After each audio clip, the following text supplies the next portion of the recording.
Bismillahirrahmanirrahim. Elhamdülillahi ve salatu ve selamu ala Resulillah ve ala alihi ve ashabihi ve men valah, amma ba'd. Keçən dərsdə qardaşlar keçdik. Hər hansı bir məxluqu aynən və yaxud da hər hansı bir məxluqun özünü lənətləməyin hökmü. Yəni bir müsəlman hər hansı bir varlığı, hər hansı bir canlıyı ta özünü lənətlə bilərmi, lənətlə bilməzmi? Keçən dərsdə bu haqda danışdıq və kitab-ı sünnədə varid olan həmçinin sələf-i salihin sözlərini o dərsdə qeyd elədik. İndi isə bunun ikinci hissəsi var bu mövzunun. Ümumiyyətlə lənətləməyin hökmü necədir? Və yaxud da bir müsəlman ümumiyyətlə lənətləyə bilərmi? Elm əhli, əhl-i sünnə vəl cəmaanın alimləri icma eləyiblər ki, müəyyənləşdirmədən ümumi günah sahiblərini lənətləmək olar. Ümumi günah sahiblərini. Məsələ, demək olar ki, Allah Azza və Cəllə lənət eləsin zalimlərə. Necə ki, Quran-ı Kərimdə ayələr var bu haqda. Hud surəsinin 18-ci ayəsi Allah Azza və Cəllə buyurur: "Ələ la'natullahi aləz-zalimin." Həqiqətən Allahın lənəti zalimlərin üzərinə deyilmi? Və həmçinin A'raf surəsinin 44-cü ayəsində Allah Azza və Cəllə buyurur: "Fəəzzənə müəzzinun beynəhum ən la'natullahi aləz-zalimin." Onların arasından çağıran çağırdı və dedi: Allahın lənəti olsun zalimlərin üzərinə. Amma hər hansı bir adam zülm eləyərsə fərdi şəkildə, tutaq ki, gördün ki, kimsə kimsəni getdi, incitdi, kimsə kimsənin malını yedi və yaxud da kimsə kimsənin malını oğurladı. Aynən özü, sən onun şəxsiyyətini, özünü birbaşa lənətləməyin doğru deyil. Birbaşa onu lənətləməyin doğru deyil. Çünki lənətləmək insanı və yaxud da lənətlənəni Allahın rəhmətindən uzaq olmasını diləməkdir. Allahın lənətindən uzaq olmasını diləməkdir. Və keçən dərsdə də qeyd etdik ki, müsəlman ümumiyyətlə lənətkar olmaz. Yəni, lənəti dilində işlətməsi doğru deyil. İki sözdə bir lənət və yaxud da günah eləyənə lənət və yaxud da haqsızlıq eləyənə lənət. Ümumiyyətlə, keçən dərsdə bunu təfsilatla izah etdik ki, sıddığın gerçəkdən Allah və axirət gününə inanan insanın dilində bu lənət kəlməsi səbəbsiz yerə olmamalıdır. Ümumi dəlillərə baxsaq, qardaşlar, Buxaridə, Müslimdə, Əbu Davudda, Tirmizidə, Nəsaidə, İbn-i Məcədə və başqa hədis kitablarında Rasulullah sallallahu aleyhi və səlləmin bir çox asiləri, günah edənləri müəyyənləşdirmədən özlərini ümumi şəkildə lənətləmişdir. Onlardan necə ki, səhih hədisdə gəlmişdir, Peyğəmbər sallallahu aleyhi və səlləm buyurur ki, "La'anallahu'l vasilə vəl-mustavsilə." Allah lənət eləsin ona ki, saçına başqasının saçını qoyur və yaxud da qoydurur. Bəzi qadınlar var, qardaşlar, görürsünüz ki, saçı qısadır, saçı gödəkdir. Gedir, saç alır, saçının ucuna calayır ki, uzun saçlı görsənsin. Və yaxud da görürsən özünün saçı qaradır, gedir parik alır, saç alır, üstdən taxır, güya bunun saçı sarıdır.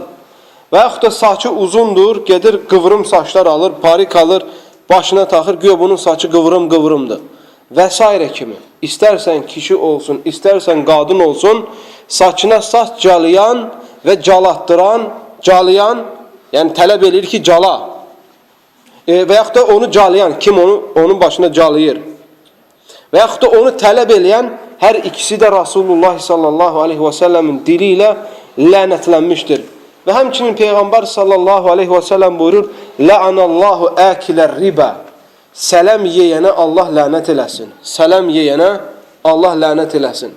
Sələm verən də, sələm alan da, sələmi yeyən də bunların hamısı lənətlənmişdir. Və həmçinin Peyğəmbər sallallahu aleyhi və səlləm ümumi lənətlərindən "La'anallahu mən qayyara mənaral ard." Yerdəki hədləri dəyişənlərə Allah lənət eləsin deyir Muhammed sallallahu aleyhi və səlləm. Alimler deyir ki, yerdəki hədlər deyəndə iki şey nəzərdə tutulur, qardaşlar.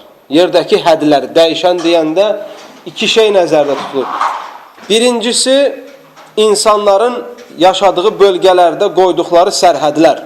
Məsələn, sənlə mən qonşuyuq, ortamızda ağaçlar basmışıq, setka çəkmişik və yaxud da işarələr qoymuşuq ki, buradan bu tərəfə mənim torpağımdır, buradan bu tərəfə sənin torpağındır. Sən gecə durub gəlirsən, biraz ağaçları o bir tərəfə basırırsan. 10 santı, sabah 10 santı, bir də durub görəcək ki, 1 metrə mənim yerimi çəkmişsən öz tərəfinə. Necə ki, mənim qonşularım indi elə eləyib bizim yerləri. Önə bostana girmişdim, gördüm xeyli yer uca gedib əldən. Atam getdi, dedi ki, qonşu, olmaz axı bu yeri biraz o tərəfə çək və s. kimi. Nə desə yaxşıdır? Deyər yeri gözünə mı soxursan, nissən yeridir. O dinəm apararsan torpağı deyir. Belə. Həmçinin qardaşlar, ikinci mənası da odur ki, bəzən keçmiş dövrdə bu şeylər çox olub, indiki dövrdə də var. Məsələn, bir adam Məkkədən Mədinəyə getmək istəyəndə yollara əlamətlər qoya-qoya gedirlərdi. Yəni, bu əlamətdən sonra bu tərəfə, bu əlamətdən sonra bu tərəfə, o əlamətlərlə getdikləri yerləri təyin edə bilirlərdi.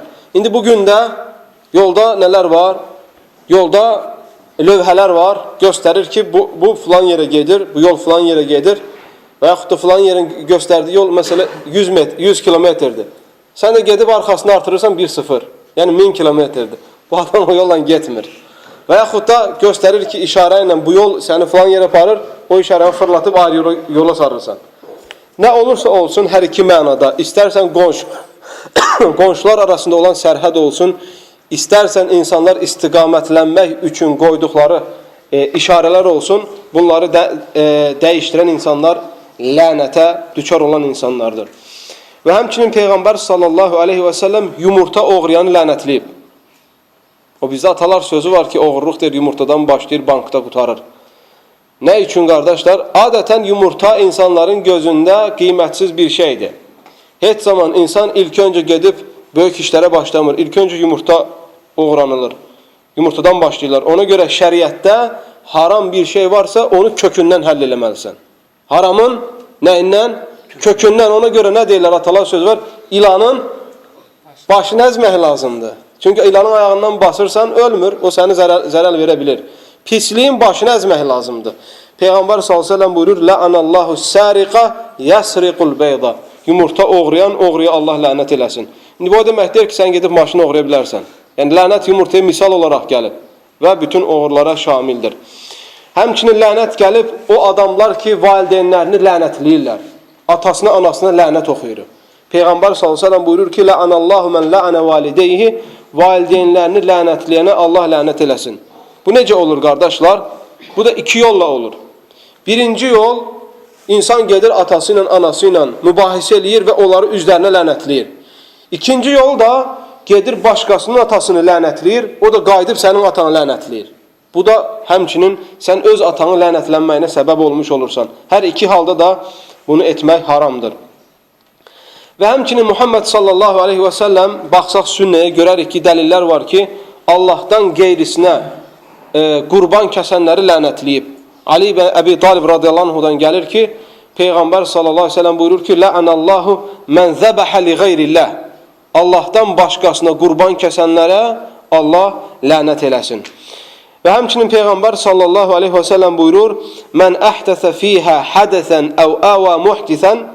Bu hədis Mədinəyə aiddir, qardaşlar. Peyğəmbər sallallahu aleyhi və səlləm deyir ki, kim Mədinədə bidət eləyərsə, yenilik gətirərsə və yaxud da yenilik gətirənə bidətçiyə sahib çıxarsa, onu qoruyarsa, aleyhi la'nətullah, onun üzərinə Allahın lənəti olsun, vəl mələikəti və mələklərin lənəti olsun, vəl nəsi əcməin və bütün insanların lənəti olsun. Bunlar hamısı ümumiyyətlə qardaşlar gəlmişdir günah sahiblərini təyin etmədən lənətləmək. Biri var ki, bir adam oğrayırsan, deyirsən ki, Allah oğruya lənət eləsin. Biri də var ki, sən oğrayanın özünü tutursan qolundan, deyirsən ki, Allah sana lənət eləsin. Birincisi olar, ikincisi olmaz. Həmçinin görürsən ki, bir adam məsələ sələm yeyir. Deyirsən ki, Allah sələm yeyənə lənət eləsin, olar. Amma sələm yeyənin qolundan tutub demirsən ki, Allah sənə lənət eləsin. Deməli, fərq bu da nədədir? Ümumi asiləri, ümumi günahkarları müəyyənləşdirmədən, özlərinə işarət etmədən lənətləmək olar. Həmçinin qardaşlar, qeyri-müsəlmanları da ümumi şəkildə lənətləmək olar. Rasulullah sallallahu aleyhi ve sellem buyurur ki, La'anallahul Yahuda ittəxəzu qubura ənbiyaihim məsacid. Allah Yahudilərə lənət etsin, peyğəmbərlərinin qəbirlərini məscidlərə çevirdilər.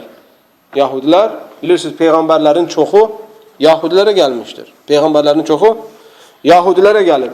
Və onlar bəzən peyğəmbərləri daimi görürsən iftira ediblər, bəzilərini öldürüblər, bəzilərini də nə ediblər? Öləndən sonra qəbirlərini məscid halına, yəni ibadət olunan bir hala çevirmişdilər.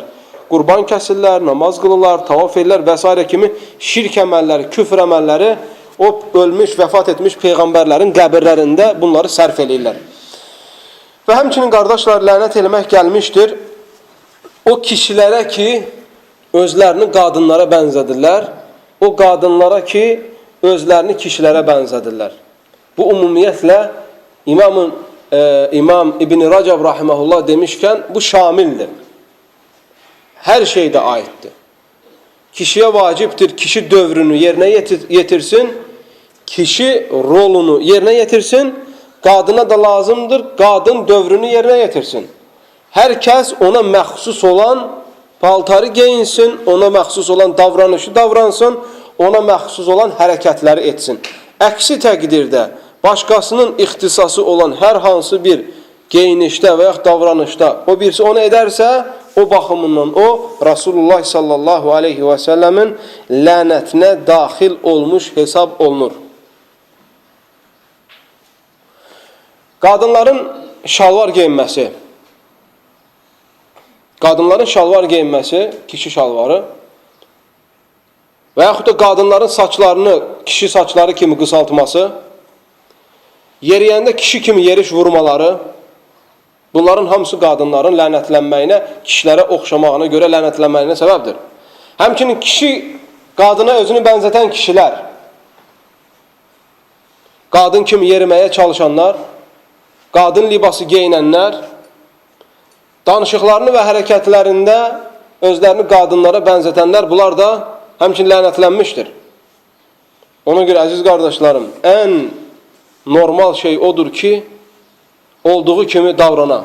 Ən normal şey odur ki, bir şeyə olduğu qədər həcm verəsən. Allah kişiyi kişi yaradıbsa, kişi üçün fəzilətdir bu.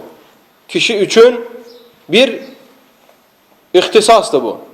Allah qadını qadın yaradıbsa, qadın üçün bu nemətdir. Qadın üçün bu bir ixtisasdır. Ona görə Rabbimiz Azze və Cəllə bir insana nəyi veribsə, o insan onunla qənaətlənməlidir. Bəzi zəlalət firqələrində yeni fətvalar peyda olur. Belə suallara cavab verirlər ki, kişi tutaq kişiliyindən bezib, özünü qadınlığa çevirə bilərmi? Və yaxud da qadın tutaq ki, qadınlığından bezib, özünü kişiliyə çevirə bilərmi? Bu məlumdur ki, bu hədisin ta nassına görə bunlar lənətlənmişdir. Buna ixtiyarları yoxdur. Hətta zahirən özünü qadına bənzətən, yəni belə deyək, qaşını alan, nə bilim, qadın şalvarı geyinən, yerişini qadın kimi yeriməyə çalışan, səsi genel, orijinal səsi belə deyək, olmadan qadın kimi danışmağa çalışan,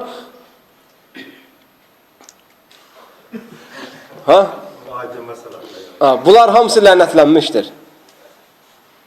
Bunlar hamısı lənətlənmişdir, qardaşlar. İndi sən təsəvvür elə belə halda lənətləniblərsə, o getsin kişi, orqanını kəstirsin, nə bilim, getsin özünə iynələr vurdursun ki, bədəninin tükü tökülsün, ağzına şpiritslə silikon vurdursun, dodaqları at dodağı boyda olsun və yaxud da gedib qaşlarını aldırırlar, ondan karandaşla çəkdirirlər. Bunlar nədir bunlar? Bunlar cəmiyyətin, elin üz qarasıdır bunlar. Bunlar nakişlərdir bunlar. Bizdə nə deyirlər ona? Araqaçı bu. Bunlar qardaşlar, bu bəzi fətvalar bugün bəzi müsəlmanları azdırır. Rafizilərdə var ki, icazə verirlər İranın bəzi dini havzasının, hamısı demirəm, İranda bəzi dini havzaya nisbət olunmuş əmmamənlər buna icazə verir. Halbuki bu Peyğəmbərin sözü ilə lənətlənmişdir. Ola bilsin ki, onlarda problem var gerçəkdən o fətva verənlərdə. Amma ədalətin tərəfində olmalıyıq ki, bunu hər rafizilərin alimləri demir, amma bəziləri bunu deyir. Hətta bu yaxınlarda onların belə ən məşhurlarından biri bu haqda soruşulur və utanmaz qalxıb bunun halal olduğunu deyir. Sonra da deyirlər ki, qeyri-müsəlmanlar, müsəlman aləmində belə şeyə icazə verilir, fətva var. Nə bilim, biri gedib özünü arvata çevirtdirib, ondan sonra İslam'a gəlib hicaba girib, kişi. Elhamdülillah İslam neymətinə, elhamdülillah ağıl neymətinə, elhamdülillah sünnə neymətinə. Bunların hamısı Allah Azze ve Celle'dən bizlərə verdiyi lütfüdür ki, bunları anlamışıq, başa düşmüşük. Elhamdülillah Rabbil Alemin. Bu lənətlə ilgili olan məsələlərdən qardaşlar, mən tövsiyə eləyərdim ki, qardaşlara keçən dərslə bu dərsi ikisini bir anda qulaq assınlar. Çünki keçən dərsdə də söhbət bu mövzu ilə asılı idi, fərdi şəkildə və bu dərsdə aynı zamanda umumidir. Çünki bu dərsə tək qulaq assan, ola bilsin ki, bəzi suallar səndə doğa, cavab axtarasan. O biri dərsə qulaq assan, ola bilsin ki, səndə bəzi suallar meydana gələ cavab axtarasan. Amma hər iki dərsi qulaq assan arxa-arxaya, bu mövzu ilə ilgili artıq səndə inşallah Azze ve Celle sual qalmayacaq. Bugünlük dərsimiz, bu saatda olan dərsimiz bu qədər inşallah. Allah Azze ve Celle bizləri qorusun günahlardan, fisklərdən, bütün asiliklərdən. Və sallallahu və səlləm və barik ala nəbiyyə Muhammed və ala alihi və sahbihi əcmain. İxlasla.com saytı tərəfindən təqdim olundu.